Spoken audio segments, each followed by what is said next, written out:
आज हम बात करेंगे कैटरैक्ट्स की। सबसे पहले आता है introduction. Cataract is the major cause of blindness. Cataract क्या कॉज करता है majorly? Blindness in the world, पूरे वर्ल्ड में। Most cataracts occur in people over 60। Mostly किस में ज़्यादा देखने को मिलता है? जो 60 प्लस एज के होते हैं उनमें ज़्यादा देखने को मिलता है। But it can developed at any as, लेकिन ये किसी भी एज में डिवेलप हो सकता है। एंड बेबीज़ में be a born with congenital cataracts, और जो बेबीज़ में होता है वो कौन सा होता है? Congenital cataracts. Cataracts can also be caused by eye injury. क्या कॉज करता है ये? इंजरी कॉज करता है आईज में। Diabetes, certain medications, steroids, ultraviolet light et cetera. हम बात करते हैं डेफिनेशन की। Any opacity, cloudiness in the lens of the eye that leads to blurred vision is known as cataract. जब बहुत ज़्यादा ब्लर्ड दिखना शुरू हो जाता है या फिर दिखना ही बंद हो जाता है तो उसकी केस में क्या कह सकते हैं? हम उसको कैटरैक्ट भी बोल सकते हैं। अब हम बात करते हैं कॉजेज़, किस किस वजह से हो सकता है। एजिंग फैक्टर की वजह से भी हो सकता है। सिस्टमैटिक डिसऑर्डर्स, जैसे कि किसी को डायबिटीज़ मेलाइटस है उसकी वजह से हो सकता है, या फिर किसी को डाउन सिंड्रोम है उसकी वजह से भी हो सकता है। Ocular and systemic and congenital disorders भी हो सकते हैं। ट्रॉमा हो सकता है, रेडिएशन की वजह से भी हो सकता है। एक्सपोजर ऑफ इन्फ्रारेड लाइट्स, मतलब बहुत ज़्यादा इन्फ्रारेड रे की वजह से भी हो सकता है। एक्सेसिव यूज़ ऑफ कॉर्टिकोस्टेरॉइड, मतलब कॉर्टिकोस्टेरॉइड मेडिसिन का यूज़ बहुत ज़्यादा करने शुरू कर दिया है उसकी वजह से हो सकता है। इन्फेक्शन की वजह से हो सकता है, जिसे हम जैसे कि जर्मन मेलियसिस या फिर मम्स, हेपेटाइटिस की वजह से या फिर चिकन पॉक्स की वजह से भी हो सकता है। कौन कौन से साइन एंड सिम्टम्स देखने को मिल सकते हैं? Monocular diplopia, photophobia and glare, better seen in the low light condition when pupil dilate. क्या हो जाती है जब लो लाइट पड़ती है तो क्या होता है? प्यूपिल डायलेट हो जाती है, मतलब बहुत छोटी हो जाती है। No complaint of pain, cloudy lenses. Diagnostic evolution क्या कर सकते हैं हम? डायरेक्ट ऑप्थेल्मोस्कोपी कर सकते हैं। स्लाइट लैम्प एग्जामिनेशन, जिसमें हम मैग्नीफाई करेंगे किसको? कॉर्निया को, स्क्लेरा को। Anterior chamber by special equipments के थ्रू कर सकते हैं। स्नेलन विजुअल एक्टिविटी टेस्ट कर सकते हैं। कॉम्प्लिकेशन क्या आएगी हमारी? ब्लाइंडनेस, दिखना ही बंद हो जाता है। सर्जिकल मैनेजमेंट कैटरैक्ट एक्सट्रैक्शन, इसमें क्या होता है? 2 टाइप्स के हमारे एक्सट्रैक्शन होते हैं, जिसमें सबसे पहले आता है इंट्रा कैप्सुलर एक्सट्रैक्शन। इसमें क्या होता है? हम पूरे लेंस को क्या करते हैं? रिमूव कर देते हैं, इंक्लूडिंग क्या क्या आ जाता है हमारा? कैप्सूल।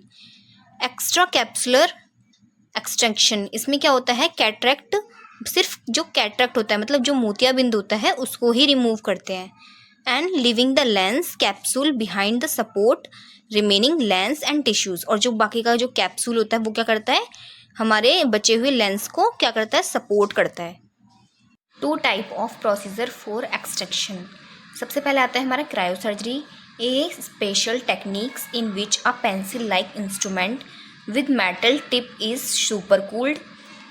इसमें क्या होता है? जो टेक्निक्स हम यूज़ करते हैं उसमें क्या होता है? पेंसिल लाइक इंस्ट्रूमेंट होता है जिसकी टिप कैसी होती है? मेटल्स की होती है और सुपर कूल्ड होती है। कितने पे?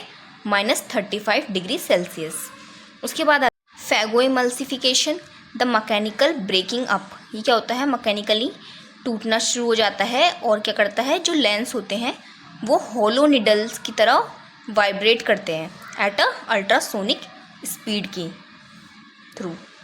बात करें इंट्रा ऑक्यूलर लेंस इम्प्लांटेशन, मतलब जो लेंस होते हैं उनको ट्रांसप्लांट करना। इसको डिज़ाइन किया जाता है डिस्टेंस विजन के लिए, जिसको दूर का नहीं दिखाई देता उनके लिए डिज़ाइन किया जाता है। Cataract surgery is usually performed under local anaesthesia with sedation.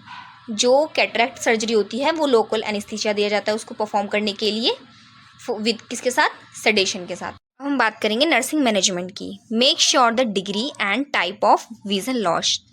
हम पहले पता करेंगे कि कितने डिग्री तक उन्हें दिख रहा है, उसके बाद हम क्या करेंगे? उनका विजन लॉस चेक करेंगे। Teach the patient to self administration eye drops using correct procedure, और हम पेशेंट को बताएंगे कि ताकि वो खुद से अपनी केयर कर सके, आई ड्रॉप यूज़ कर सके एंड करेक्ट प्रोसीजर कर सके। We should give pre operative care. Patient को ऑपरेटिव केयर प्रोवाइड करेंगे, लाइक जैसे कि मेडिसिन देंगे और जो आई ड्रॉप्स दे रखे हैं डालने के लिए वो डालेंगे, वाइटल्स मेंटेन करेंगे और प्रिपेयर करेंगे पेशेंट को किसके लिए, सर्जिकल इंटरवेंशन के लिए। जैसे कि क्या क्या इंडिकेटेड हो सकते हैं हमारे, लेज़र थेरेपी हो गया, इरिटोटॉमी करेंगे, क्रायो सर्जरी करेंगे, और क्या करेंगे हम, मेंटेन करेंगे एक स्ट्रिक्ट एसेप्टिक टेक्निक यूज़ को, and hand wash frequently it minimise infection, ताकि कोई भी इन्फेक्शन ना हो जिससे जो पेशेंट है हमें उसमें सर्जरी में कोई भी डिफ़िकल्टी ना आए। ये स्ट्रिक्टली हम क्या करेंगे, चेक करेंगे, एक्सप्लेन करेंगे प्रोसीजर, जो भी हम प्रोसीजर करने वाले हैं उसको पेशेंट को पूरा प्रॉपरली हम बताएंगे, एंड सर्जरी इफ़ नेसेसरी, और उसके बाद क्या करेंगे, सर्जरी स्टार्ट कर देंगे। अब हम बात करेंगे नर्सिंग डायग्नोसिस की।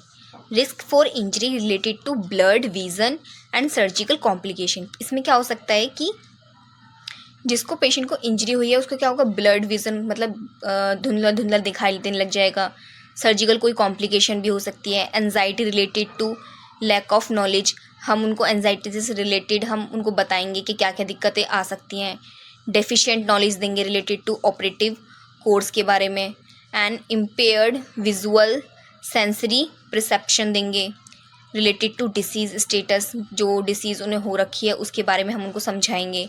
For risk